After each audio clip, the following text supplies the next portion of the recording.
Bom dia a todos. Temos aqui hoje mais um dos nossos painéis. Esse tema aqui é um tema, eu acho que a gente pode dizer pode ser denominado como ultra hot topic, né? Pensando assim, o que aconteceu nesse ano em discussões antitrust, realmente esse é um dos temas mais discutidos. Eu mesmo participei, na companhia de alguns daqui, em diversos eventos, né? Foram muitos eventos. A Patrícia mesmo organizou um no CAD sobre Digital Economy, muito relacionado a esse. Pessoas da comunidade do IBRAC também organizaram eventos para discussão desse assunto. Houve a edição de relatórios muito importantes e detalhados também sobre o tema, destacando aqui alguns, 4 relatórios do George Stigler Center também sobre esse tema, o Reino Unido com um relatório também muito importante, os BRICS, tanto as autoridades dos BRICS quanto uma comunidade acadêmica dos BRICS também fizeram seus relatórios sobre o mercado de plataformas, né? E o que nós vamos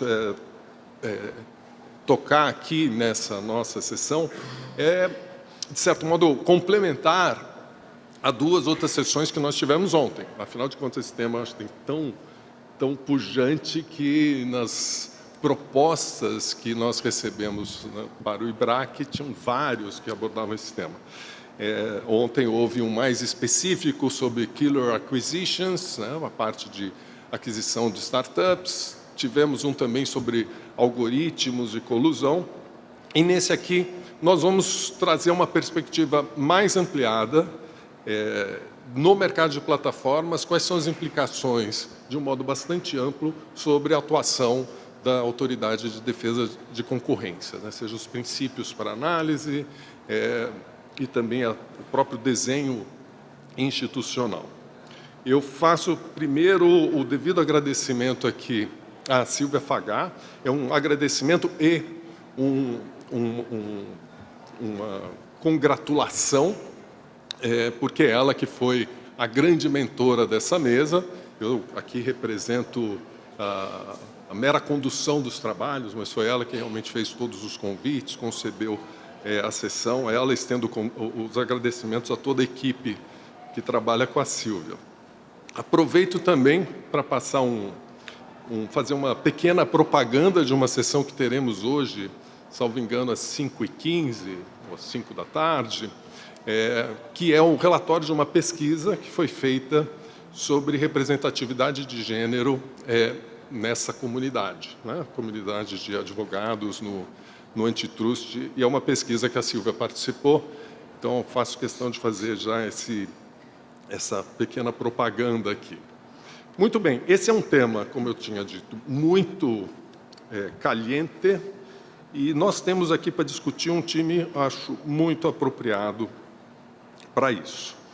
À minha direita, acho que todos já conhecem, a Patrícia Swakovski, que é economista-chefe adjunta do CAD, foi quem coordenou o relatório sobre BRICS Digital Economy, entre as autoridades, coordenou entre todas as autoridades. Então, tem não só o seu conhecimento como economista, mas o conhecimento que ela também pôde adquirir nessa atividade, né?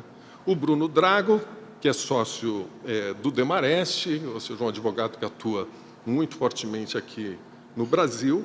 À minha esquerda, a Rita Mota, que é cônsul do Latham & Watkins, é a nossa convidada internacional, né? Por ser brasileira, nós vamos fazer esse evento todo em português, mas ela é a nossa representante, uma practitioner, lá na União Europeia, que é um dos locais onde essa discussão é mais forte também. Eu acho que ela pode certamente enriquecer muito o debate aqui. E, finalmente, a minha extrema esquerda, né, o Daniel Arbix, que é diretor jurídico do Google e, portanto, está no centro de todas essas discussões, naturalmente. Então, nós temos aqui autoridade, empresa e practitioners, tanto domesticamente como internacionalmente. Acho que é um grupo muito, muito bom. Nós vamos também, dado que já existe, eu acho, entendo, um certo grau de maturidade nas discussões que vários de vocês devem ter participado ao longo desse ano sobre esse tema ou temas correlatos, nós vamos também procurar sentir a temperatura de qual é a opinião de vocês sobre esse tema. Então, em alguns momentos, vamos fazer algumas enquetes. Vamos começar com a questão mais geral possível, né, que é essa do título, será que de fato, né, The Winner Takes It All? E vocês podem ir acessando, né, o site que está ali, já diversas pessoas já estão participando, com aquele código, enfim, vão opinando aqui, e a gente vai fazer uma amarração, tanto da discussão da mesa, quanto dos resultados de vocês, ao final de cada sessão. Nós teremos 3 dessas aqui ao longo da sessão. Então, vamos começar aqui com essa primeira questão básica, que é a mesma ali, ó, não vale aqui a mesa, né, olhar lá para o telão, né, e mudar de opinião, né? Eu imagino que vocês já tenham até pensado um pouco sobre isso. E eu pergunto aqui, inicialmente, né, para Bruno e para Rita, quais são as características desse mercado, né, e se de fato por essas características se observaria ou não se observaria essa característica The Winner Takes It All. Bruno, por favor. Bom dia a todos, obrigado Paulo, obrigado Silvia, Ana, Lucas e Gabriel pelo convite, por organizar esse debate. É um tema, como o Paulo mencionou, bastante palpitante, que eu acho que nos dá o direito de elocubrar algumas propostas e visões. Acho que não tem certo ou errado, então chegar aqui, quem chega e vem com ideias mirabolantes, pode ser que as pessoas olhem e falem, não, isso aí pode efetivamente funcionar. E se você chega com uma ideia super conservadora, não, esse é o caminho. Então, eu acho que não tem certo ou errado. Então, eu vou me permitir trazer uma visão, talvez até um pouco mais acadêmica e elocubrar em algumas situações. Mas eu acho que, entrando nessa primeira questão, né, quais as características desses mercados, eu acho que tem muita coisa aqui que não é nova, né? Então, quando a gente fala de fortes economias de escala, escopo, baixo custo marginal, alta barreira à entrada, principalmente em razão das das grandes economias de escala, mercados de 2 lados com fortes externalidades ou efeitos de rede, né? Uma situação talvez um pouco mais específica, né, que a gente está falando aqui de modelos de preço zero. Então, não estamos falando de algo que não tem preço, mas a característica aqui, como os economistas gostam de dizer, é o tal do barter entre a informação que é disponibilizada e o produto ou serviço que é prestado, né?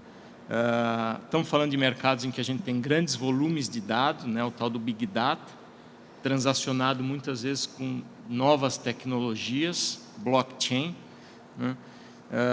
E mercados que a gente pode perceber também que pode haver um viés, um certo direcionamento da escolha do consumidor, né? Então, são mercados que, talvez contraintuitivamente, ao que se percebe que poderiam representar, eles acabam por reduzir ou aumentar assimetrias informacionais, muitas vezes, né? Então, as escolhas dos consumidores, muitas vezes, não refletem a sua real preferência, né? Essa base de dados toda que é gerada, eu acho que também traz um elemento interessante, que é a capacidade de customização, a capacidade de foco do marketing ou da publicidade que essas grandes empresas inovadoras podem ter. Com base na utilização desses dados, obviamente, você pode atuar de uma forma mais eficiente para monetizar ou para aumentar o markup dessas plataformas, né? E, obviamente, você tem aqui, eu pelo menos reconheço, uma vantagem do primeiro entrante, né? Quer dizer, aquele first mover advantage que a gente vê em vários mercados, né? Então, quando eu olho tudo isso, há uma tendência que essas características levem, sim, a uma situação de monopólio ou quase monopólio. são características marcantes que sugerem que a competição pode se dar pelo mercado e não no mercado, né, que são aquelas discussões que a gente tem. Mas, obviamente, mais recentemente, tem existido movimentos aí que contestam essa tese e reconhecem que esses mercados, né, podem e de fato são mais competitivos do que essas características nos levam a crer e permitem a entrada de inovadores, né? Talvez uma percepção que fica, uma provocação estamos perdendo algum tipo de inovação? São mercados em que essas características permitem que quem tenha sucesso é quem efetivamente traga uma grande disrupção. É um grande elemento disruptivo que vai permitir o sucesso. Então, talvez pequenos elementos ali de processos produtivos ou tecnologias estão sendo perdidas porque não se atinge, eventualmente, uma escala, um escopo necessário e não se coadunam ali com todos aqueles elementos de mercado. Então, acho que é um pouco a provocação que eu queria deixar no ar. Muito obrigado. Então, a gente já teve aqui uma primeira visão. Até algumas vezes essa questão que nós colocamos sobre vocês é discreta, né? Ou sim ou não. Mas muitas vezes a gente pode ter nuances, como o próprio Bruno colocou. Eu passo agora para a Rita. Rita, o que você teria a dizer? Obrigada, Paulo. Agradeço a você, Silvia, e a equipe da LCA, a oportunidade de participar no painel. Eu acho que o Bruno descreveu muito bem as características gerais do mercado, eu não vou repetir. E é claro que um mercado com essas características e com os efeitos de rede tão poderosos, não dá para negar que se um entrante, que alguém oferecendo o mesmo tipo de serviço pode ter mais dificuldade de entrar ou de expandir no mercado. Mas o que eu gostaria de colocar é que a análise concorrencial, a meu ver, especialmente no caso de plataformas, não deve ser feita com base numa delimitação rígida de definição de mercado relevante. Porque, à medida que você tem uma competição por preço cada vez menos importante, e quando a competição realmente se dá pela experiência que é oferecida ao consumidor, a pressão concorrencial vem também de serviços ou funções ou de inovações que talvez não se enquadrem naquela característica restrita de mercado relevante, mas que imponham essa pressão concorrencial também. Então, nesse sentido, eu tenho um exemplo, talvez, eu vou procurar dar exemplos de casos na Europa para ilustrar concretamente como as abordagens podem acontecer.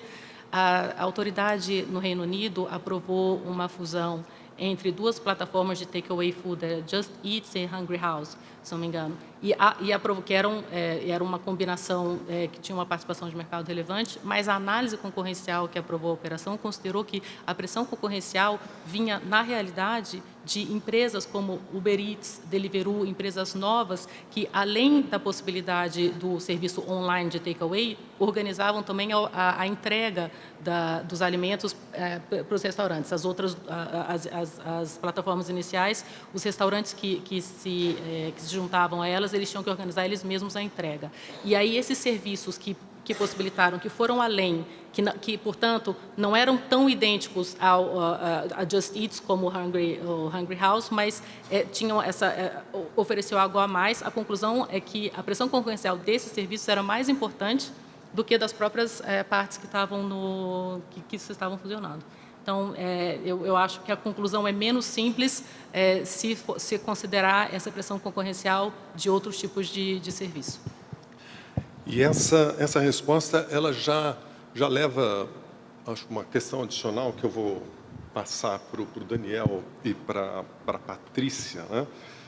Que tem a ver com qual é a estrutura que seria mais eficiente. É mais eficiente, de fato, ter uma única ou poucas empresas, né, que abarcam boa parte do mercado, se esse é um movimento espontâneo do mercado, ou deveria a política antitrust intervir no sentido de separar mais? E isso está relacionado com o seu ponto sobre se a ameaça de entrada é suficiente para disciplinar o comportamento de empresas, mesmo que elas tenham um porte muito grande, né? Então, passar para o Daniel. Antes, Daniel, para quem chegou mais tarde, Vocês podem entrar nessa enquete a qualquer tempo, tá? Isso aqui, essa enquete vai rolando enquanto tem essa discussão. Então, aqueles que não entraram, sintam-se à vontade para participar também. Daniel, por favor. Obrigado, Paulo. Bom dia a todos. É um prazer enorme estar aqui. Quero agradecer ao IBRAC, e particularmente a Silvia, a equipe da LCA, meus colegas de mesa. E que vocês me perdoem, eu sou leigo em concorrencial se eu falar alguma bobagem aqui. Mas eu queria acentuar 3 elementos que eu acho que estão presentes nos comentários do Bruno e da Rita e que fazem muita diferença para a maneira como as empresas percebem a competição no meio online. O primeiro é que as barreiras à entrada diminuíram drasticamente nos últimos anos. Em especial, destacaria a computação em nuvem, que faz com que custos fixos se tornem custos variáveis e permitem que uma empresa do zero, em menos de 2 anos, como o Snapchat, consiga competir e consiga elevar o seu valor de mercado a bilhões e fazer um IPO, considerado na época bem sucedido. E com a questão dos dados, acho que a gente vai se aprofundar ao longo do painel, mas tem um debate extremamente profundo, interessante e profícuo sobre a importância dos dados, de que dados nós estamos falando, quais são exclusivos, quais são rivais, quais não são. E o número inicial de usuários de uma empresa, pensando no Yahoo, no começo do mercado de buscas, quando foi declarado por várias publicações como vencedor das guerras dos motores de busca, tinha centenas de milhões de usuários e muito mais dados do que qualquer competidor. E se isso fosse uma certeza de garantia de estabilidade no mercado como monopolista, não existiria o meu emprego atual. O segundo ponto que eu destacaria é que os custos de troca são mínimos, se não zero hoje em dia, em vários desses mercados online. Quando a gente pensa em sistema operacional clássico, para alguém migrar de Windows para a Apple há alguns anos atrás, tem custos de aprendizado, tem custos de aquisição de softwares que são complementares ao sistema operacional. E na competição que se dá online, voltando ao exemplo dos motores de busca, né, o custo de aprendizado é mínimo, o custo é zero para o consumidor, o que dificulta a análise antitrust e coloca alguns desafios novos, mas é muito importante a gente ter em mente que muitas vezes esses usuários, esses consumidores, eles têm a facilidade ali de migrar de fornecedor. Pensa em aplicativos, por exemplo, hoje em dia a esmagadora maioria dos grandes aplicativos está disponível para vários sistemas operacionais, e aí a gente chega no ponto de dados de novo, né? Várias empresas que enxergam a estratégia de curto prazo de proteção de dados, de se cercar e de não se abrir à competição, também podem optar racionalmente da perspectiva econômica, como o Google faz, como o próprio Facebook faz, e ter planos de migração, de exportação fácil dos dados, porque elas entendem que a pressão competitiva nos seus próprios desenvolvedores vai ser a melhor escolha de longo prazo para que a empresa não se acomode e não perca a batalha competitiva por inovação de produto. E o último destaque que eu daria, só que eu acho que é um ponto que não está tão nítido para nós aqui e que é fundamental, é multi-homing, é o fato de que em vários mercados de plataforma de 2 lados, um ator, um agente, ele não necessariamente está presente só em um dos competidores. Então, do motorista do Uber, que pode ser motorista da 99, obviamente aos usuários desses produtos, até uma empresa que vende produtos no Mercado Livre e também vende num outro competidor, passando pelos usuários que fazem uma busca, podem comprar um carro na Web Motors, mas fazem busca de outras coisas no Google. A análise concorrencial é complexificada, mas o fato é que isso combate muito as preocupações tradicionais com efeitos de rede. Se as partes não têm grandes desafios para fazerem com que o problema do ovo ou da galinha seja dissolvido, né? Que as pessoas possam testar e estar presentes em mais de uma plataforma simultaneamente. Perfeito, obrigado. Patrícia, você tem comentário geral sobre o que foi dito e, em particular, sobre essa questão aqui de controles de estruturas? Bom dia a todos. Em primeiro lugar, gostaria de agradecer a Silvia e o Paulo por esse convite para participar mais uma vez do IBRAC, com esse tema que, como o Paulo colocou, é muito caliente. E por ser tão caliente, eu faço o disclaimer inicial que as posições que eu vou colocar são minhas e não necessariamente refletem aquelas do CAD. Então, passando agora à pergunta, a gente viu várias características dos mercados de plataforma que, de fato, conduziriam a uma certa concentração de mercado. Então, você falou de economias de escala, escopo, alto custo fixo, que talvez estejam caindo, como colocou o Daniel, e baixo custo marginal, os efeitos de rede, e também aspectos comportamentais, né, têm sido ressaltados. Por exemplo, mesmo diante de baixos switching costs, pode ser que a gente tenha alguma inércia que faça com que o consumidor continue naquela mesma plataforma. Então, há fatores, sim, que talvez justifiquem o conjunto de sims que a gente tem aqui de resposta. Mas, por outro lado, é muito importante a gente também não tomar todas essas questões como gerais de todos os mercados, sem olhar a especificidade de cada um deles. Então, a gente tem externalidade de rede, mas qual que é a intensidade dessas externalidades no mercado em questão? Como foi colocado, qual que é a viabilidade do multi-homing? E eu tenho possibilidade de interoperabilidade. Quão contestáveis, de fato, são esses mercados, né?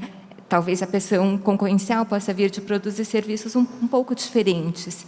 A entrada é viável ou não? Ela tem se tornado mais ou menos viável? Então, esses outros fatores podem justificar aí também o conjunto de nãos que tem aparecido aí nas nossas respostas. Mas, quando a gente olha para a realidade, a gente vê que, de fato, a gente tem visto um tanto de concentração.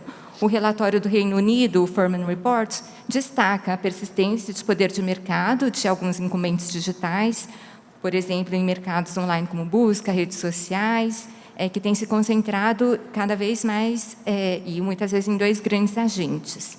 Então, se eu olho para a realidade, eu vejo algum tipo de concentração. Agora, essa concentração é necessariamente ruim do ponto de vista antitrust? E como foi discutido no painel de ontem, a gente não tem estudos completamente conclusivos que mostrem qual que é a estrutura de mercado que favorece a inovação, que mais favorece a inovação. A gente tem desde Schumpeter falando de lucros extraordinários, mais investimentos em P&D, a Guion mostrando uma relação de U invertido entre markup e inovação. Então, talvez possa-se dizer que se a concentração tivesse... Quer dizer, pode-se dizer que se a concentração foi obtida por eficiência, não haveria problema, conforme coloca a nossa própria lei. Mas quanto dela será que está sendo, de fato, decorrente de eficiência? Então, para isso, seria relevante nós olharmos quanto dessa concentração é orgânica e quanto está vindo de fusões e aquisições, ou mesmo de algumas práticas anticompetitivas. Então, o que eu argumentaria em relação à pergunta que o Paulo nos coloca é que, mais do que favorecer poucos ou múltiplos players, a política antitruste, a política de concorrência, deve sim proteger a concorrência, né? Então, o que isso significa em termos práticos? Manter os mercados abertos, com baixas barreiras à entrada, reprimir as condutas anticompetitivas, se eu tenho um abuso de posição dominante, ter uma atenção bastante grande para estratégias para limitar o multi-homing, por exemplo, que, como a gente viu, é um dos grandes fatores que podem contrabalancear essa tendência à concentração, cuidado com venda casada de serviços, cuidados com contratos de exclusividade. Para quê? Para a gente garantir o level playing field. E é claro que isso é mais fácil de dizer do que de fazer, com certeza os desafios são bastante grandes. Então, resumindo, mais do que focar num número X de players, poucos ou muitos, o foco é defender a concorrência.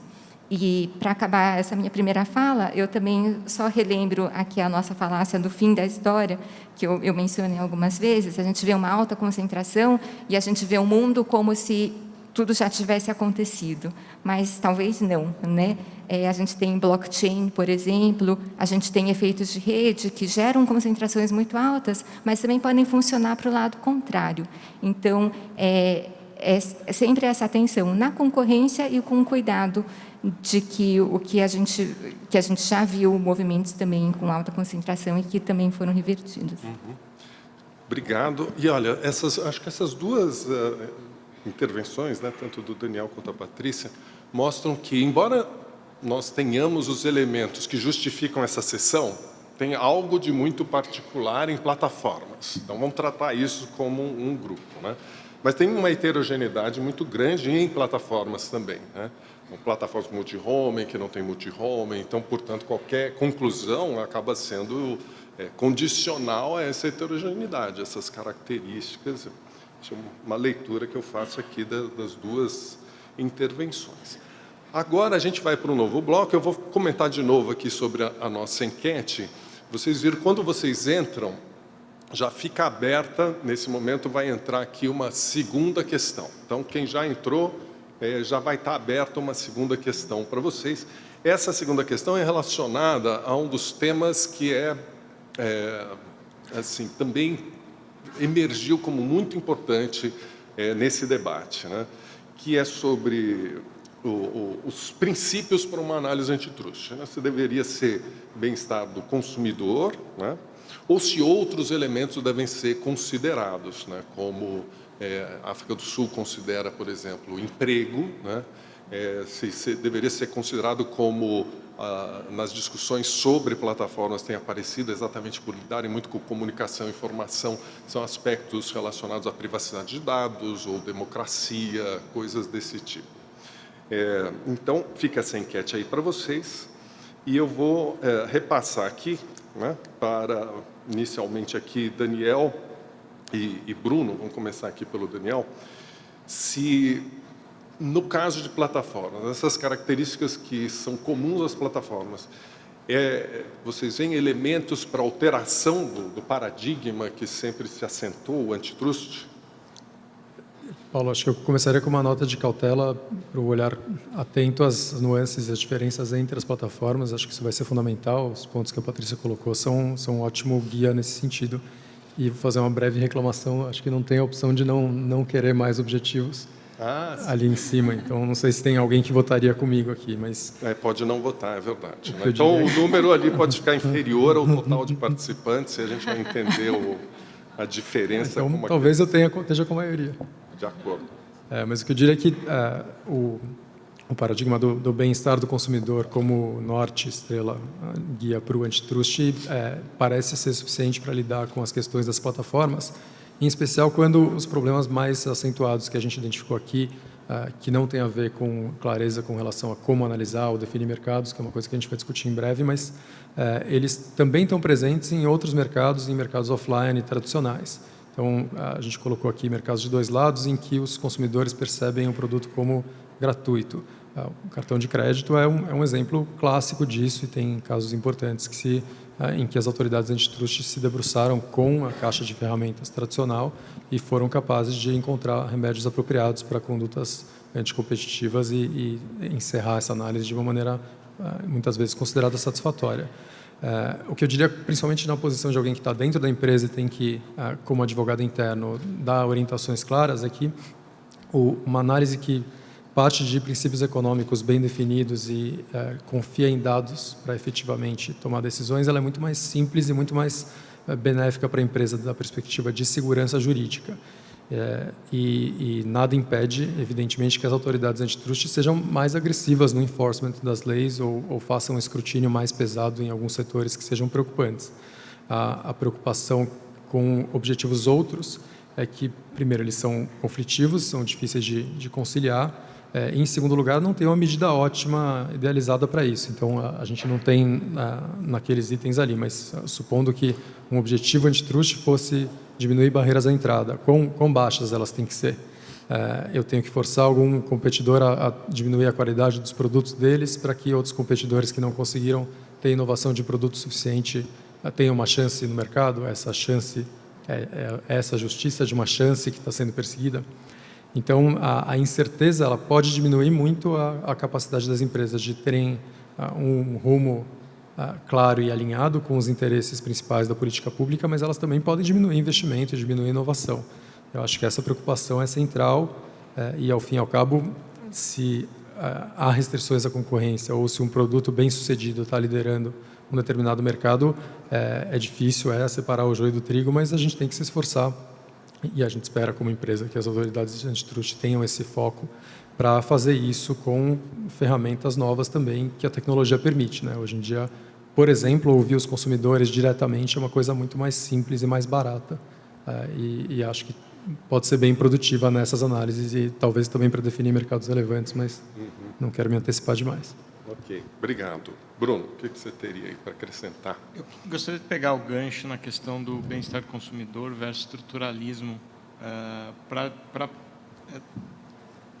dizer aqui que há, obviamente, na minha visão, uma retomada um tanto quanto parcimoniosa daquela antiga corrente mais estruturalista do paradigma estrutura, conduta e desempenho, né? Há uma discussão nesse sentido, que envolve plataformas, que envolve mercados digitais, voltando, né, que tem um pouco a ver com o tema do hipster antitrust, né, em que medida a autoridade não deveria ser um pouco mais interventiva, muitas vezes protegendo o competidor, ao invés da concorrência em si, porque mais concorrentes atuando na franja do mercado, um pouco naquela linha daqueles modelos de Cournot, né, poderiam representar mais chance de contestação desse mercado, mais pressão dos incumbentes em mercados para serviços de mais qualidade, de menor preço e mesmo mais opção ao consumidor, né?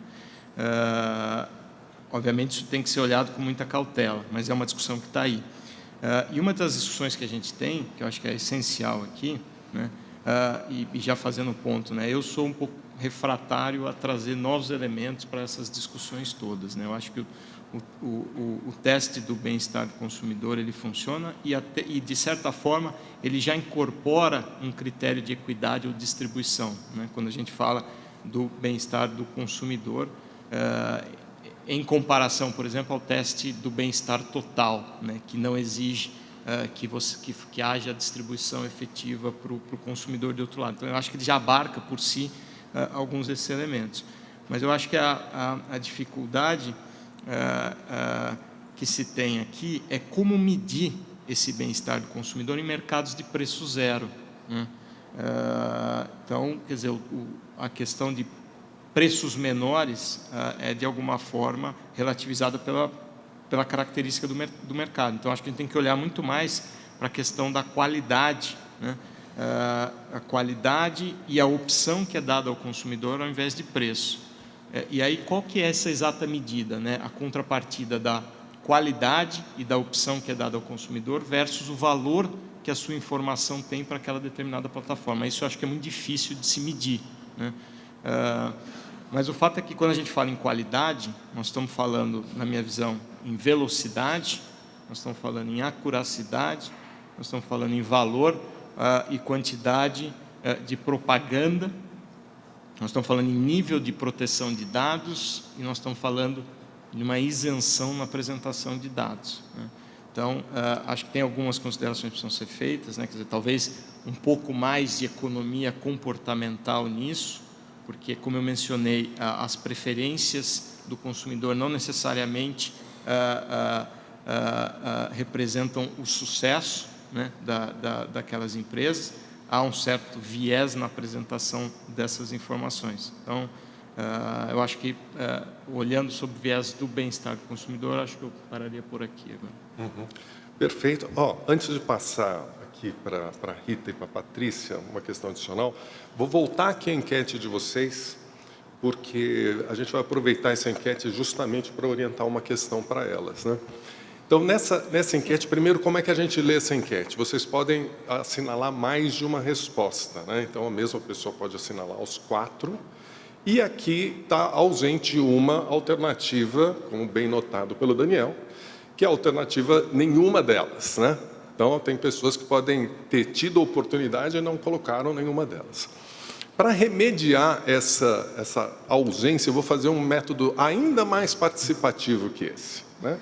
Eu vou perguntar para vocês levantarem a mão, juro que eu não vou contar, né? Mas é só para ter uma ideia. Quem que acha que, e nesse caso, acha consonante com Daniel e com Bruno, que os dois foram nessa direção, que o paradigma que aí está, seja de analisar concorrência e bem-estar no consumidor, deve ser mantido para plataformas. Levantem a mão. Mantido.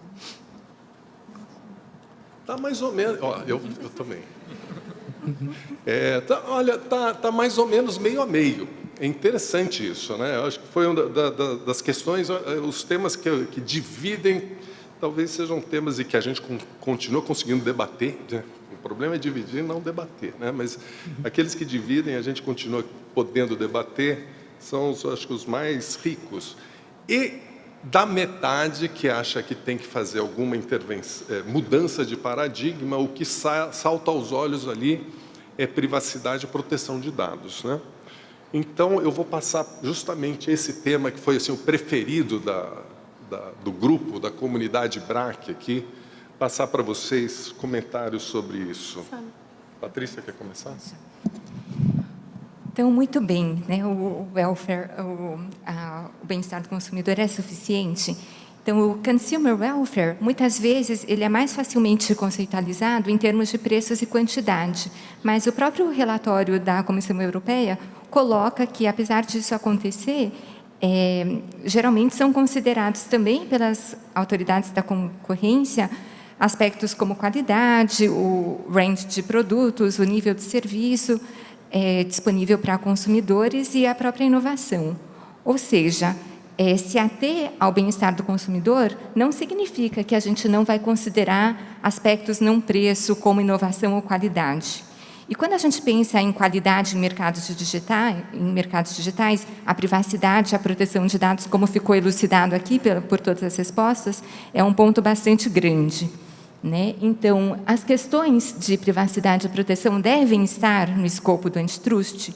E é muito interessante que essa pergunta volte, porque ela me foi colocada no encontro do IBRAC anterior, no ano passado, e a minha resposta foi que, sim, a privacidade está no escopo do antitrust, desde que haja alguma questão concorrencial ligada a isso, né? E agora, com a LGPD entrando em vigor no ano que vem, essa discussão se torna ainda mais relevante, né? Então,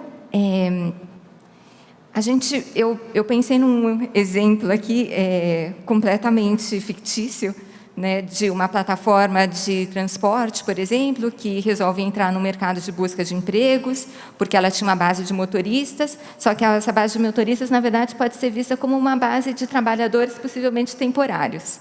Então, a gente tem essa plataforma que, digamos, une a sua base de dados com a plataforma Lattes ou LinkedIn. E faz isso sem o consentimento dos usuários, uma vez que a Lei de Proteção de Dados já esteja vigendo, violando a Lei Geral de Proteção de Dados, que deveria requerer o consentimento do consumidor informando para que aquele cruzamento de dados seria feito.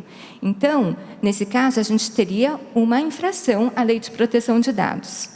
Nesse caso, talvez o CAD deveria informar a Agência Nacional de Proteção de Dados que houve essa violação e deixar que isso fosse tratado por ela. Agora, vamos supor que houve esse cruzamento dos dados, gerando uma vantagem comparativa muito grande para essa plataforma anteriormente só de transportes, que adentra esse segundo mercado de busca de empregos, excluindo todos os competidores, né? Haveria de se falar de algum problema concorrencial, né? Então, possivelmente, uma abordagem seria usar, conforme a jurisprudência, a regra da razão, balanceando eficiências e efeitos negativos, como se essa possível violação tivesse vindo de qualquer outro tipo de conduta, né? Então, nesse caso, sim, a proteção de dados estaria sendo parte do escopo, mas desde que houvesse alguma relação concorrencial atrelada a ela. E para que essa atuação da autoridade da concorrência fosse razoável, ou melhor, em coordenação com a Agência Nacional de Proteção de Dados, essa atuação conjunta, né, e essa coordenação das políticas seria extremamente importante. Então, o que parece é que agora que tudo isso está se construindo, é muito importante que já sejam construídos os canais de comunicação para que a execução das políticas seja coordenada e que uma não acabe desfazendo ou contradizendo a outra, né? Então, vamos só um ponto adicional. Quando a gente diz que talvez a proteção de dados deva fazer parte do escopo da política de concorrência, não significa dizer que ela deva ser executada pela própria autoridade. E a gente tem vários outros aspectos que também tangenciam a concorrência, que têm sido tratados. E eu gostaria de mencionar aqui a interação que a gente está tendo agora, mais recentemente, com a defesa comercial. Então, a gente tem aspectos de antidumping, que tem uma relação muito grande com a concorrência. E agora o CAD começou a participar das reuniões da CAMEX, que é um modo de trazer também o aspecto concorrencial para a defesa comercial e vice-versa, né? Então, esse tipo de interação com as diferentes agências tem acontecido, eu acho que dá para a gente ver aqui vários colegas, Banco Central, ANP, e a gente entende que essa atuação com diversos reguladores permite que a gente tenha um escopo de cuidado, talvez que abarque também, né, questões, por exemplo, de proteção de dados, mas sem desviar da nossa expertise, que é a defesa da concorrência. Obrigado. Quer dizer, tem essa possibilidade de cooperação com as outras entidades, né? E a Patrícia ainda deixou aqui no ar uma ideia de uma startup que parece economicamente bem interessante de ser feita. Bom, e Rita, acho que essa discussão é particularmente interessante lá na Europa, né? O que você tem? Eu gosto das colocações da Patrícia, porque, é claro, o problema é identificar em que medida a proteção de dados tem relevância concorrencial. Então, que a autoridade concorrencial queira zelar pelo benefício do consumidor e, por exemplo, numa fusão, considerar se as duas empresas têm políticas diferentes, se isso não vai ter uma degradação do tipo de política de proteção dos usuários, considerar isso, eu posso entender, mas eu gosto da sua diferença em executar, porque, na verdade, em determinadas circunstâncias, você pode ter uma duplicidade de sanções, né? E aí, até que ponto é necessário você ter duas autoridades fazendo o mesmo tipo de investigação, impondo os mesmos remédios? Eu não posso deixar de mencionar, com relação a esse caso, a investigação do Facebook pela autoridade alemã, precisamente no que diz respeito a essa questão de proteção de dados. Nesse caso, a autoridade alemã considerou que o Facebook era dominante na Alemanha, e que, por ser dominante, ele conseguia impor termos de uso aos usuários que eram unfair, porque, na verdade, o entendimento é que o Facebook ele pediu um tipo de consentimento para os usuários, mas, na verdade, a forma de usar, que ele estava usando os dados dos usuários, não condizia, não correspondia com o consentimento exato que tinha sido dado. Então, a questão é: qual é a relação disso? É só porque por que a autoridade de concorrência alemã teria jurisdição e interesse em investigar esse tipo de conduta? E se vocês forem ver os remédios que foram impostos, o que foi pedido, a conclusão da investigação exigiu que o Facebook implementasse mudanças nos termos de uso, mas são exatamente os tipos de remédios que poderiam ter sido adotados pela autoridade de concorrência, num nível de detalhe que talvez, do ponto de vista concorrencial, quando você vai considerar a escolha do consumidor entre vários prestadores, talvez você não tenha que usar todos os parâmetros de consentimento da Lei Geral de Proteção de Dados, né? Até porque a Autoridade de Proteção de Dados ele investiga essas mesmas condições, ela aplica essas mesmas regras para agentes que não são dominantes.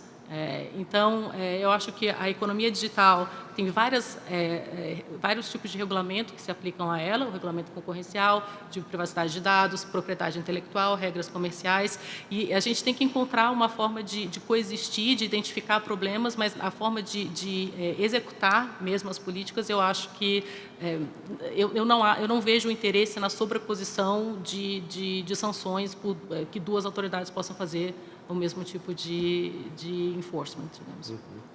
Ótimo, obrigado. Bom, agora a gente vai para um próximo bloco temático que é relacionado ao como a gente trata o mercado relevante em plataformas. É claro que essa discussão, olha, a questão que está aí é uma questão que eu acho que todo mundo conhece os casos, assim, todo esse grupo aqui conhece os casos razoavelmente bem, e, de certo modo, ele reflete essa discussão do mercado relevante, né? Então, o mercado relevante foi considerado mercados relevantes distintos quando o Facebook comprou o Instagram e quando comprou o WhatsApp, e, portanto, não tinha sobreposição e é aprovado, né? E mercado relevante é uma discussão já muito ampla, muito antiga. 25 anos atrás já se discutia no caso de produtos diferenciados. É muito difícil você traçar uma fronteira precisa no mercado, mas parece aqui que em plataformas a situação tem algumas características que são particulares. As plataformas inovam tipicamente adicionando funcionalidades. Então, a mesma plataforma vai adicionando funcionalidades, ou seja, motivos para se demandar ou até para substituir por outra coisa que não havia antes, né? E isso, é claro, que tem uma questão, está relacionada sobre a definição do mercado relevante. Então, eu vou primeiro passar aqui para o Bruno e para a Patrícia, né? Desculpa, uma questão aqui geral, né? Que é se é necessário a definição do mercado relevante, se a gente precisa disso para fazer uma análise de conduta ou de uma análise de fusão, né?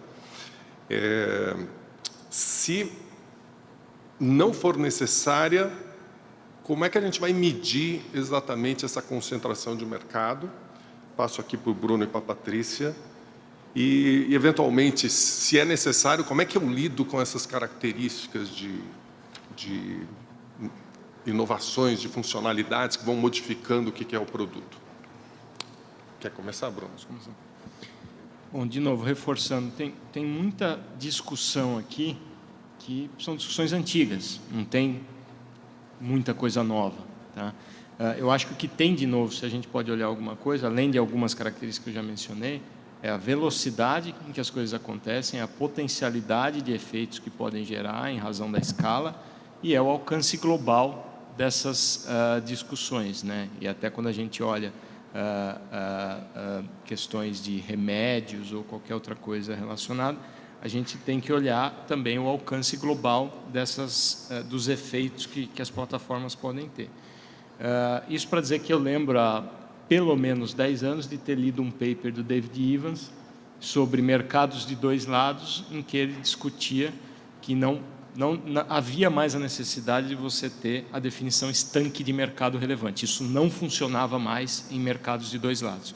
Isso aí eu lia pelo menos 10 anos atrás. Então, para reforçar aqui, não tem muita coisa de nova nessas discussões.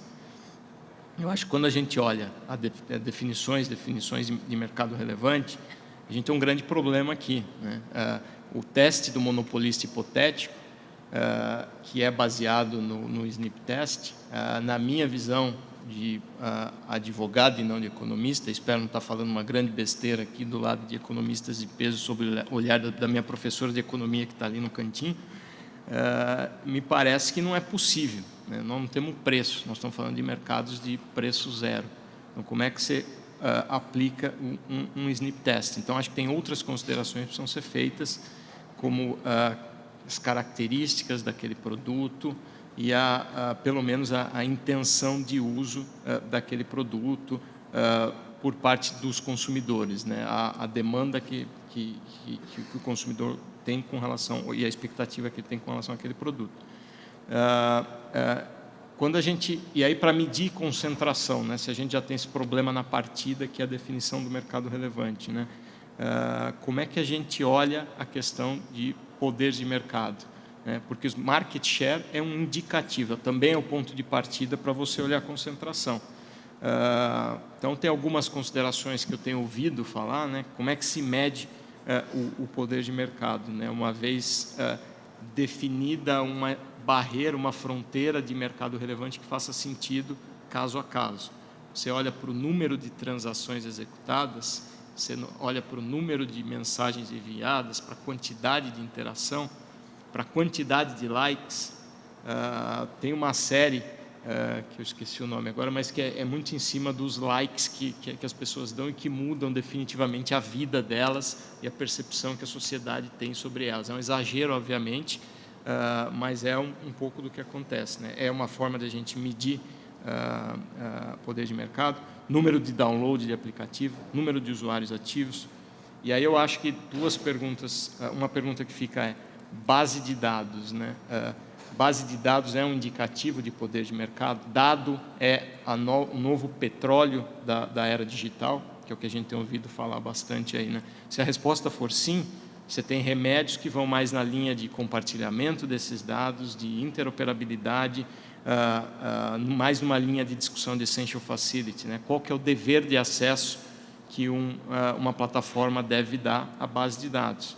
Uma discussão tanto quanto polêmica nos mercados tradicionais, nesses novos mercados ainda mais.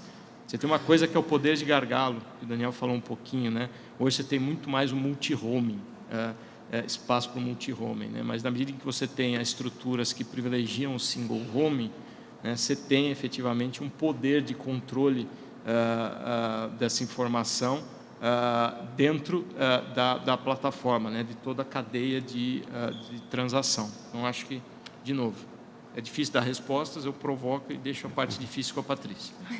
Patrícia. Vamos lá, então, eu vou tentar dar uma resposta pragmática, né? Então, a pergunta que nos foi colocada é: a definição de mercado relevante é possível e necessária na análise de mercado de plataforma, essa foi a primeira, né? Então, acho que a definição de mercado relevante é a primeira etapa, sim, e como ela consta no nosso próprio formulário de notificação, muito provavelmente a gente não vai conseguir escapar de uma primeira reflexão sobre qual seria o mercado relevante.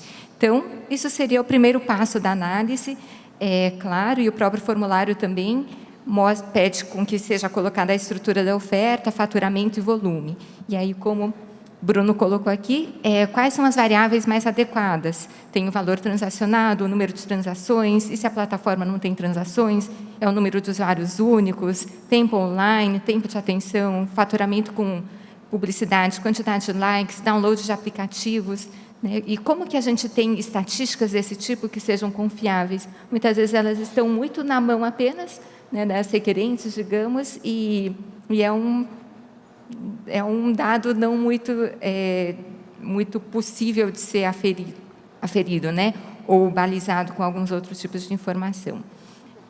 Então, passado esse primeiro passo do mercado relevante, lembrando que essa definição seria sempre apenas um instrumento para a gente analisar se tem poder de mercado ou não, né? E o poder de mercado teria que ser visto levando em consideração as condições de entrada, rivalidade, se há pressão competitiva, existe contestabilidade, quais são... E como que a gente pode aferir isso melhor? O Bruno colocou a questão das bases de dados. Todo mundo fala que é o Data-Driven Economy, os dados são tudo, os dados podem gerar barreiras à entrada. Agora, essa pergunta eu aproveito até para colocar para o Daniel, né, do ponto de vista da autoridade. Então, eu posso ter uma operação em que os dados são extremamente relevantes e uma outra em que os dados não são tanto. Quais são as perguntas que a gente poderia fazer para analisar essas informações de forma melhor? É o tamanho da base de dados? É o escopo? É o número de pessoas?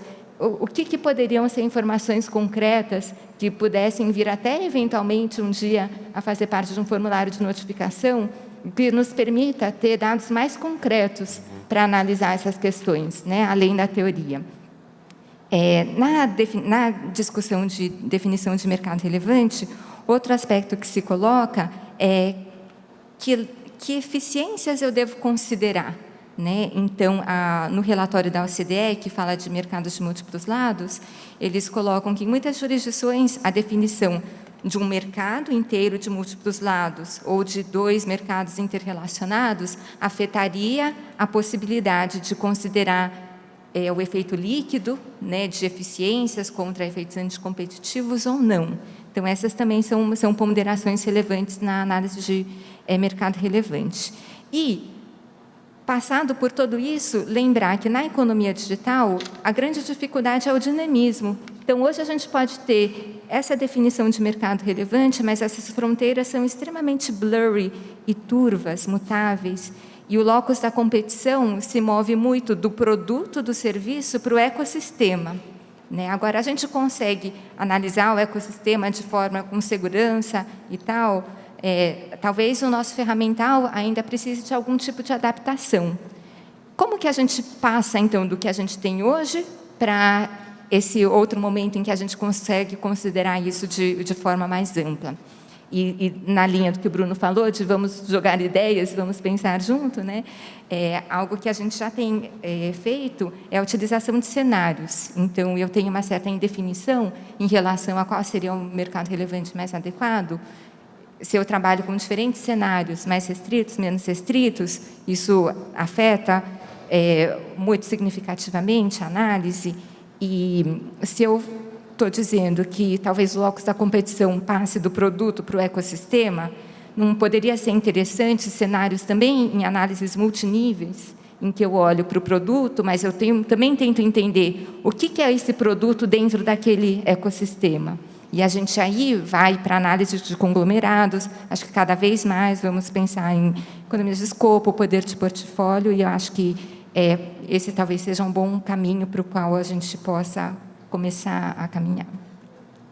Perfeito gancho para o que eu queria passar aqui para a Rita e Daniel. Não foi combinado. Várias coisas foram, obviamente, né? Mas essa não.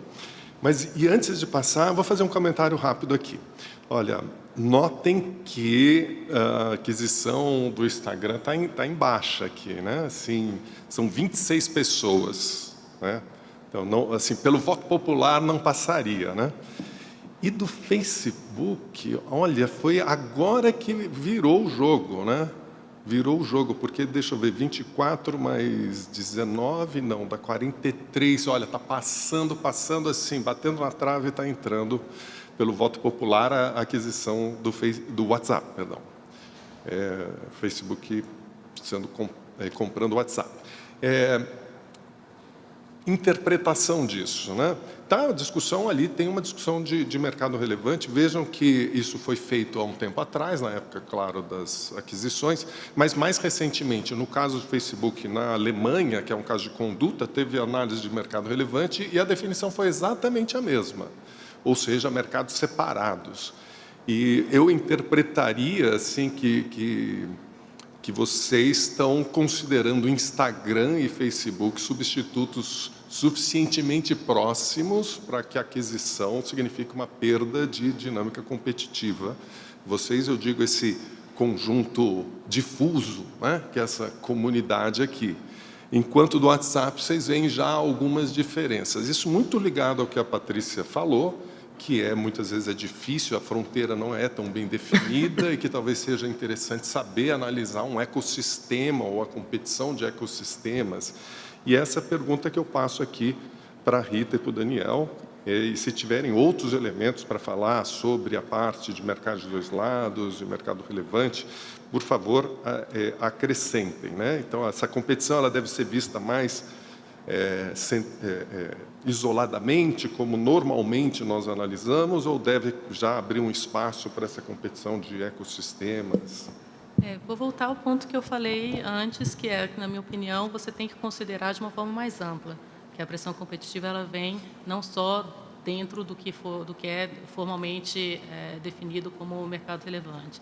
E a gente tem exemplos de casos na decisão recente da União Europeia no Google Shopping, a análise que eles fizeram que o Google Shopping não estava no mesmo mercado do que a Amazon e essas plataformas que vendem mercadoria, porque o Snippet Test não poderia ser aplicado, porque o serviço do Google Shopping era gratuito. Na verdade, você pode realmente questionar se essa conclusão está certa, porque do ponto de vista do usuário que quer identificar alternativas de produto e diferentes preços, ele usando o Google, essas outras plataformas te dão também essa opção. Então, isso só demonstra que, na verdade, não existe uma fórmula completa. E eu acho, Patrícia, super importante a sua pergunta de que questões colocar. Acho que todo mundo devia pensar, porque as plataformas não são todas iguais. Essas problemáticas que a gente está discutindo, elas são relevantes, mas a forma que você vai aplicar e analisar vai mudar muito, dependendo de como a plataforma monetiza, por exemplo, os dados que ela recolhe, o motivo dela recolher os dados e usar, porque não necessariamente porque você recolhe um número imenso de dados, você vai conseguir usá-los naquela sua atividade mesmo. E é muito importante fazer essa distinção. Não existe uma fórmula para analisar essas questões de plataforma. E eu queria colocar ainda um precedente também da União Europeia muito relevante sobre a análise concorrencial em mercados para plataformas, né, que tem vários lados, que foi a decisão do Tribunal de Justiça Europeu num caso que envolvia o sistema de pagamentos de cartão bancário na França, que é o caso de Groupement Carte Bancaire. O que foi discutido nesse caso o sucesso de um sistema de pagamento depende de você ter vários usuários de cartão e vários estabelecimentos comerciais que aceitem aquele cartão. Então, você tem esses dois lados da plataforma, certo? E o Groupement era uma associação das instituições financeiras francesas que foi criada para disciplinar a interoperabilidade dos cartões dos diversos membros e também disciplinar algumas regras de participação. E uma das regras que foi colocada é que os membros que estavam emitindo muitos cartões, mas que estavam captando poucos estabelecimentos comerciais, deveriam pagar uma tarifa mais alta para participar da associação, etc. A Comissão Europeia enxergou isso como uma infração anticoncorrencial por objeto, porque ela estava aumentando o custo de entrada de novos participantes que quisessem emitir cartões. Mas, na realidade, o que o tribunal disse é que ela não poderia ter chegado a essa conclusão justamente porque a análise teria que ser uma análise de efeitos sobre todos os lados da plataforma. Por quê? Porque existe o interesse legítimo, inclusive para beneficiar o consumidor, que é você considerar que, ao mesmo tempo de emitir muitos cartões, você tem que aumentar a rede de estabelecimentos comerciais que aceitam os cartões. No fim, o consumidor se beneficia de uma maior aceitação do cartão que ele tem. Mesmo que, então, o que a comissão tinha entendido como você está limitando a entrada de concorrentes para emitir cartão, na verdade, o propósito legítimo de você balancear os dois lados da plataforma não foi considerado. E a decisão, o julgamento é muito relevante e, na verdade, basicamente ele conclui que, quando você tem plataforma, você tem que fazer uma análise de efeitos. É muito difícil você conseguir, primeiro, caracterizar uma infração concorrencial por objeto, porque a análise não é tão simples assim. E você tem que realmente considerar os aspectos da conduta nos diversos lados envolvidos, ainda que formalmente eles possam ser mercados relevantes distintos, né? Eu acho que eu só acrescentaria uma nota a mais sobre o dinamismo desses mercados, né? Quando a gente pensa no Facebook suplantando o MySpace e Orkut, que tinham um volume de pessoas e de dados pessoais sendo tratados muito maiores, ou quando a gente olha para os investimentos de capital de risco em novas empresas que vão desafiar os incumbents nesses mercados, DuckDuckGo, no caso de mecanismos de busca, Pinterest, no caso de redes sociais, tem uma possibilidade, pelo menos do lado dos investidores que estão bancando essas empresas, de enxergar mercados contestáveis e competitivos sem grandes barreiras de entrada. Eu acho que isso não ajuda a definir o locus da competição, nos termos que a Patrícia colocou. A definição é muito difícil, mas ela não é inviável. E o que eu diria, nenhuma bala de prata, é um pouco o que eu já falei antes, né? Que talvez ouvir diretamente os consumidores seja o melhor caminho para se entender exatamente qual é o comportamento deles e aí tentar fazer o recorte do mercado relevante de uma maneira que faça sentido, seja em mercados de plataforma, seja em outros mercados. No caso específico de publicidade online, tem até uma dúvida sobre se o winner takes it all e eventualmente tiver um winner que took it all, de repente alguma empresa que organicamente ou com aquisições tem uma dominância num determinado mercado aí, entre aspas, mas ela ainda assim vai competir. No caso do Facebook, eu não sou advogado do Facebook, mas estou enxergando eles como competidores diretos no dia a dia da minha empresa. E aí o mercado é de publicidade online e, mais do que isso, de publicidade offline. A gente está o tempo todo olhando para o dinheiro dos anunciantes que querem fazer um investimento e alcançar os seus consumidores. E aí a competição é bem mais ampla com televisões, rádios, revistas e outras empresas online e offline. Acho que começar a análise pelos consumidores ajuda quando o ecossistema ou o locus da competição são incertos ou esfumaçados ou envolvem uma série de lados complexos aí. Mas não é uma tarefa fácil e felizmente tem reguladores dedicados a enfrentar o desafio e reconhecer o tamanho dele. Perfeito. Eu vou agora passar por um outro tema que está muito ligado ao que a Rita acabou de falar sobre verificação de efeitos, né? Então, se é necessário, vamos pensar aqui plataformas, especificamente, se em plataformas a verificação de efeitos em condutas unilaterais, se isso deveria ser uma condição para a conclusão por um ilícito ou se só potencialidade de efeitos já seria suficiente. E isso eu coloco numa perspectiva de um tempo decorrido. É claro que a gente usa muitas vezes efeitos potenciais por conta do pouco tempo decorrido da conduta ou de uma não observabilidade dos efeitos e uma dificuldade de fazer prova, né? Mas imagine uma situação em particular em que seja verificável efeitos e tenha decorrido algum tempo. Vocês colocariam isso como necessária a verificação desses efeitos ou a potencialidade de efeitos ainda já seria suficiente para a caracterização do ilícito antitrust? Essa questão eu vou colocar de um modo mais geral para toda a mesa aqui, se quiserem passar talvez nessa ordem. Perfeito. Patrícia. Então, falando de conduta unilateral, seguindo a nossa jurisprudência, entendo que a análise seria pela regra da razão, pesando os efeitos anticompetitivos e as eficiências. Agora, mercados digitais são conhecidamente extremamente dinâmicos. Então, como a gente consegue ser tempestivo nesses casos? E aí a questão da potencialidade aparece com bastante relevância quando a gente acaba por adotar medidas preventivas, por exemplo, né? A prevenção é justamente ter em vista o potencial de que haja algo danoso posteriormente. Então, sim, entendo que a gente poderia ter algum tipo de intervenção apenas com base em potencialidades de efeitos. A gente teve até, inclusive, agora, medidas preventivas no caso de fintechs. Então, isso no curto prazo, para a gente levar em consideração o dinamismo do mercado e conseguir agir o mais rapidamente possível.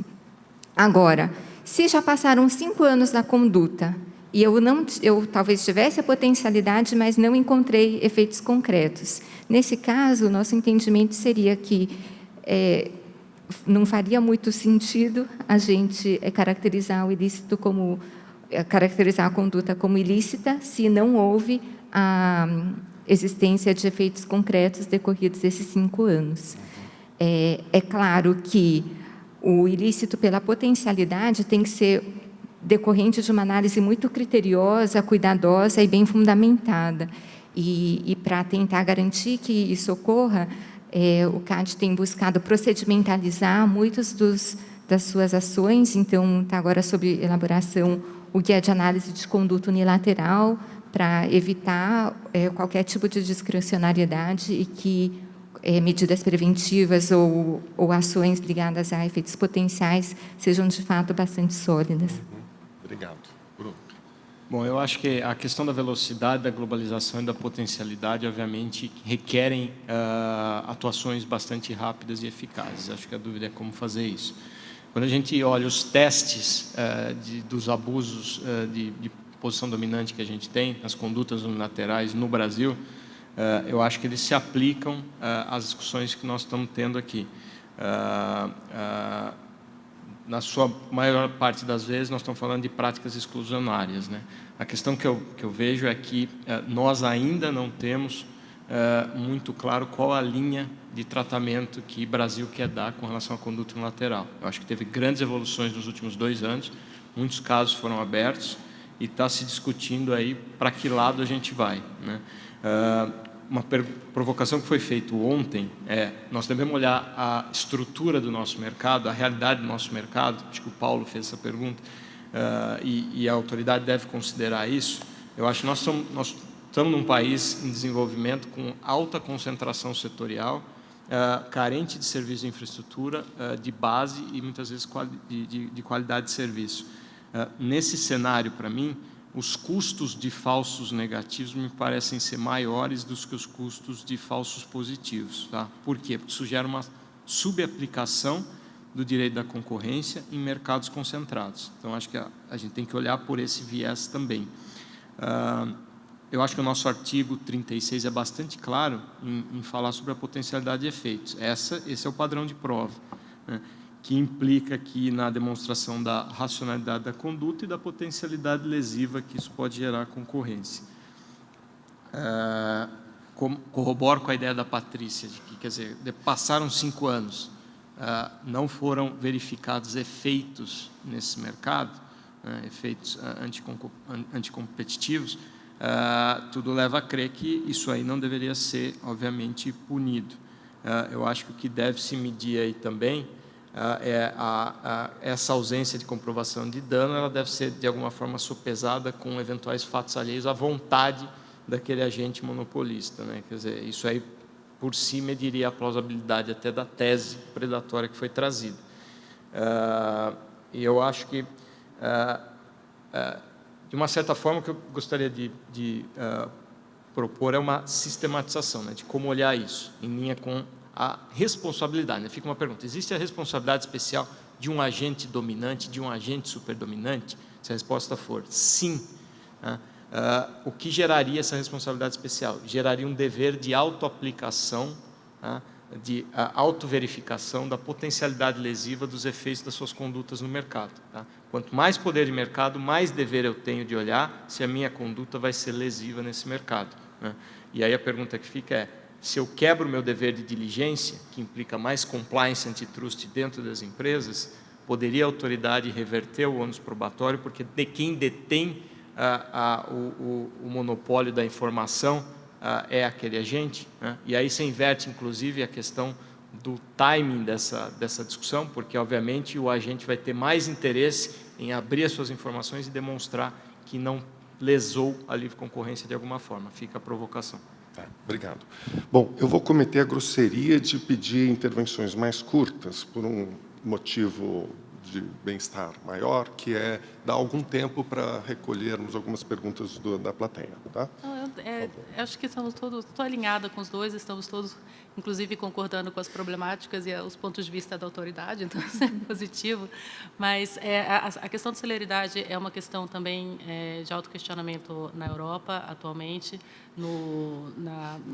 Na sabatina de recondução da comissária europeia, ela foi questionada, apesar dessa atuação toda da Comissão Europeia para investigar os tech giants e impor multas, etc. O fato é que essas investigações duram anos e, as multas são relevantes, mas, na prática, o que significa para mudar a conduta e como isso pode ser feito de uma forma mais eficaz. E a resposta foi dela, 3 vezes durante a sabatina, foi: estamos voltando a utilizar interim measures. E é verdade, isso foi o primeiro caso recentemente, depois de 20 anos quase, que a Comissão não utilizava isso, visando essa celeridade que a Patrícia colocou.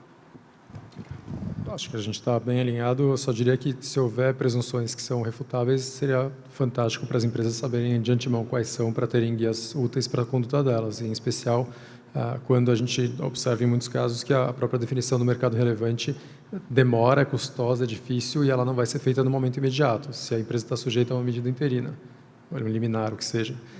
E não sabe sequer qual vai ser o teste de mercado, fica um pouco difícil para o jurídico interno, estou me pondo bem na condição de vítima aqui, mas saber como reagir. Sabendo um pouco qual é o caminho, as empresas que querem fazer a coisa certa, e tem várias delas por aí, acreditem, ficam pelo menos um pouco mais tranquilas com relação a quais esforços elas têm que pôr em marcha, quais recursos têm que estar em jogo. Tá ótimo, obrigado. Bom, e talvez um tempo menor do que gostaríamos, mas temos um tempo aqui para perguntas para a mesa, ou mesmo colocações sobre o que foi dito, né? Então, eu abro nesse momento, se houver interessados. Temos já uma pergunta ali. Rodrigo Zingales. Bom, boa tarde a todos. Meu nome é Rodrigo Zingales. Bom dia, meu nome é Rodrigo Zingales. Eu tenho uma colocação a ser feita, primeiro em relação à questão das barreiras à entrada e o quanto o dado é necessário para a entrada de plataformas no mercado. Eu digo isso porque, conversando com técnicos que fazem programação, algoritmos, etc., eles diziam o seguinte: a gente não tem muito problema para desenvolver um bom algoritmo, um algoritmo de qualidade. O problema é que, para a gente testar esse algoritmo e para que esse algoritmo possa ser efetivamente eficaz e competir com aqueles algoritmos já existentes no mercado, eu preciso de dados. E dados, eu não tenho os dados assim, num piscar de olhos ou no estalar de dedos.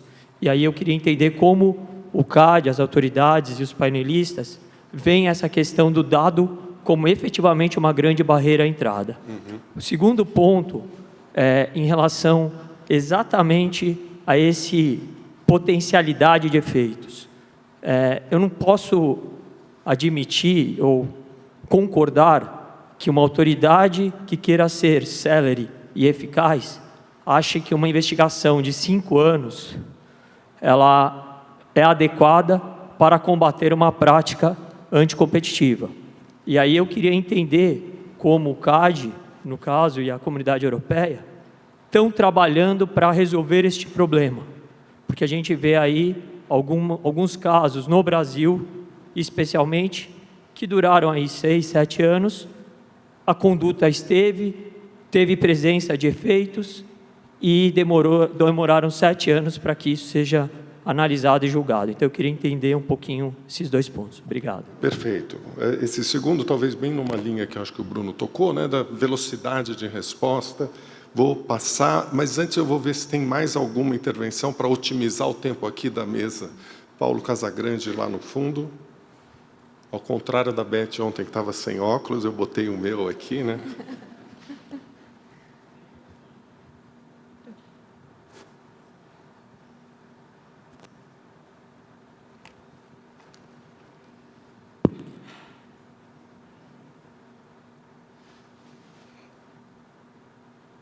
Alô.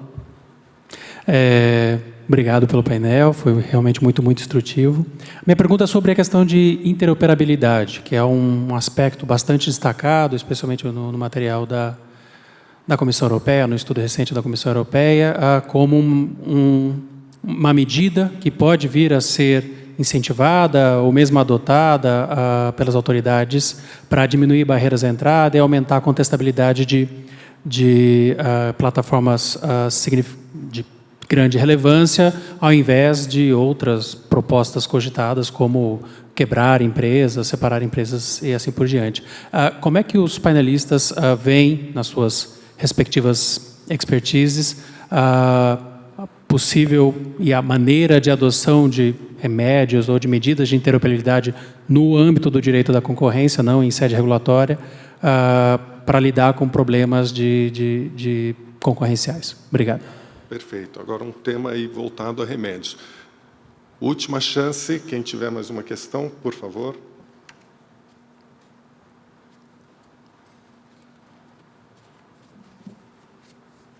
Está chegando o microfone aqui na primeira fileira, por favor. Sou Lucas, da LCA.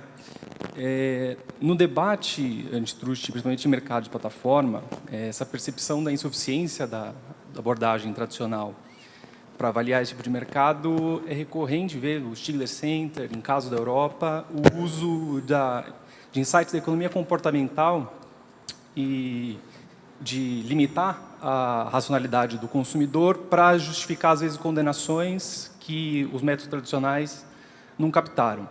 Queria saber a percepção dos componentes, se isso não acaba criando uma incerteza muito grande, porque depende muito das especificidades de cada caso, e se até pior, não pode ser acabar usando isso de forma casuística para encontrar o motivo que a análise de efeitos em si não encontrou. Perfeito. Olha, agora a gente vai passar aqui vou passar também pela mesma ordem que a gente começou, então pela Patrícia primeiro. Como a gente tem 8 minutos e meio, vou pedir que sejam comentários relativamente breves, embora várias das questões eu acho que suscitam uma discussão, obviamente, muito mais ampla, né? Mas só para dar esse fechamento. Perfeito. Então, em relação às perguntas dos Zingales, de fato, acho que dados podem sim ser barreiras à entrada, e a minha fala é justamente no sentido de ter mais dados para a gente avaliar essa questão, né? Então, aproveitar a instrução de casos para ver que informações sobre dados a gente poderia obter, de modo a sair apenas do discurso da teoria e conseguir ter algo mais embasado. Em relação à potencialidade de efeitos, os 5 anos foram colocados aqui pelo nosso caro moderador como uma questão hipotética, não de modo algum que a autoridade foque em 5 anos. Pelo contrário, a gente busca uma atuação cada vez mais tempestiva, agora, inclusive, com a adoção de medidas preventivas, exatamente. Em relação à pergunta do Paulo Casagrande, interoperabilidade e portabilidade eu enxergo como grandes caminhos para mercados digitais. E talvez, além da questão de como adotar, talvez quando adotar no âmbito da concorrência e quando adotar no âmbito da regulação. Eu acho que esse é um cuidado bastante grande que tem que ser tomado para que a execução da política da concorrência não acabe sendo mais distorsiva. E, em relação ao Lucas, os insights de economia comportamental, acho que a gente tem que sempre se adaptar à mudança do mundo, né? Mas, claro, com segurança jurídica. E o modo como a gente tem buscado fazer isso é ter princípios bem claros. Então, o estabelecimento de guias tem justamente esse intuito. Rapidamente, quando a gente olha e verifica que a gente não tem uma base muito grande de avaliação de conduta unilateral, só tem uma razão clara, né? Obviamente, nós não utilizamos leniência, nós não temos busca e apreensão, nós não temos discovery americano, a prova é muito mais difícil. Então, eu acho que algumas das proposituras que foram trazidas aqui, a medida preventiva para adequar, ou pelo menos para suspender os efeitos enquanto se analise a inversão da ônus da prova, que você inverte também o racional de timing dentro de um processo. Eu acho que são medidas interessantes. Com relação ao remédio, às interoperabilidades, eu acho que a grande dificuldade é a questão do alcance global, mas as questões são a mesma. É duplicável aquela base de dados ou não, e afeta a operabilidade da plataforma ou não. Acho que são as duas grandes questões. E com relação à economia comportamental, concordo com a Patrícia, acho que é um elemento adicional, mas, obviamente, restrições, ou até essa forma que o consumidor faz a opção dele em sites que, às vezes, pode haver um viés, não devem ser a fundamentação exclusiva de uma condenação. Rita? Eu acho que o ponto de partida continua sendo a necessidade de entender, caso a caso, o motivo do acúmulo de dados por uma determinada atividade e como ela vai ser utilizada. No exemplo dado, quando você tem, por exemplo, no caso do online shopping, você precisa do volume de dados para o seu algoritmo realmente prever e dar mais alternativas melhores para o consumidor, e esse caso pode ser muito diferente de outros casos em que as empresas podem ter acumulado dados por outros motivos e sem usá-los dessa forma. Então, a pergunta inicial de do porquê da coleta dos dados, como eles são usados, como são monetizados, é muito importante. Nesses casos em que você necessitaria, pelo que você está sugerindo, aí fica a ligação com a pergunta do Paulo, da interoperabilidade, onde você vai permitir acesso a esses dados ou não, essa pergunta não é nova. Eu posso sentar na Europa, por exemplo, quando eles quebraram os monopólios de gás e eletricidade, o que você tinha é que os incumbents, depois de terem anos fornecidos aquelas utilities, eles tinham todos os dados de consumo do país inteiro. O concorrente não tinha o mesmo dado e ele não conseguia, portanto, competir devidamente. No caso da França, teve até uma decisão que a GDF teve que compartilhar, eu não lembro exatamente dos detalhes, a base de dados dela com os novos entrantes, por exemplo, para de alguma forma. Então, existem essas soluções, é necessário considerar os tipos de dados, são dados pessoais ou não, porque não é tudo o mesmo tipo de dados também, isso tem que ficar claro, né? Mas eu acho que a gente tende a ver mais remédios nesse sentido. E com relação à questão da celeridade, a solução proposta é essa que eu mencionei, pelo menos o que tem sido discutido na Europa, a utilização dos interim measures, que é sempre um desafio. De um lado é necessário, mas de outro lado você tem que continuar assegurando direito à defesa, que a autoridade tem que entender bem, enfim. Então, mas realmente você evita a questão de chegar a 5 anos. Não evita a discussão depois da interim measure, mas como solução inicial, é a solução que foi proposta na Europa. E a questão do tipo de investigação comportamental é que, infelizmente, não tem solução. Se você não faz isso, as fórmulas antigas já não se aplicam mais. Então, eu acho que não tem que ser feito, talvez com todos os cuidados para não ser uma questão casuística, mas acho que o processo é está todo mundo procurando como investigar melhor, de um jeito efetivo, essas condutas. Né? Para dar tempo do Paulo fechar o painel, e acho que agora ficou mais sem graça, tem muito consenso aqui, eu concordo com tudo que foi dito nesses pontos todos. Eu só destacaria que tem, Rodrigo, para o seu ponto, tem um declínio muito grande no custo de análise, de aquisição de análise de dados pelas empresas. Tem uma profusão de dados sendo criados no mundo. Os cálculos são que em menos de um dia se cria mais dados hoje do que do começo da humanidade, registro da escrita até 2003, medido em exabytes. E tem claramente retornos decrescentes para dados, o que é reforçado pelo fato de que o valor dos dados expira ao longo do tempo. Então, muitas vezes a gente pode estar exagerando o problema dos dados como um problema competitivo. Claro, eles existem, os problemas competitivos, mas sem segmentar e entender melhor quais são esses dados, é difícil. Tem uma pesquisa recente da McKinsey que eles falam "Not all data is created equal", e acho que esse deve ser a premissa, o ponto de partida da análise, é compreender claramente quais são os dados, qual é a restrição, se tem não exclusividade mesmo, se tem exclusividade mesmo e ela é problemática. E com relação à interoperabilidade e ao controle de condutas e voltando no ponto da Patrícia sobre o diálogo com a NPD, Eu acho que quanto mais diálogo a gente tiver entre CAD e outros reguladores, mais vai haver sintonia fina e esses problemas vão poder ser atacados com a criticidade, a velocidade e a competência necessária. Então, é fabuloso ouvir a vontade de diálogo. Espero que a NPD seja constituída logo para ele poder começar. Obrigado. Obrigado, acho que tivemos aqui uma discussão muito rica. Tem algum ponto ainda do Lucas que eu vou fazer um comentário? Me parece tão importante esse conhecimento de economia comportamental. No caso de plataformas, ele passou a ser utilizado, que eu acho que merece uma discussão inteira sobre isso.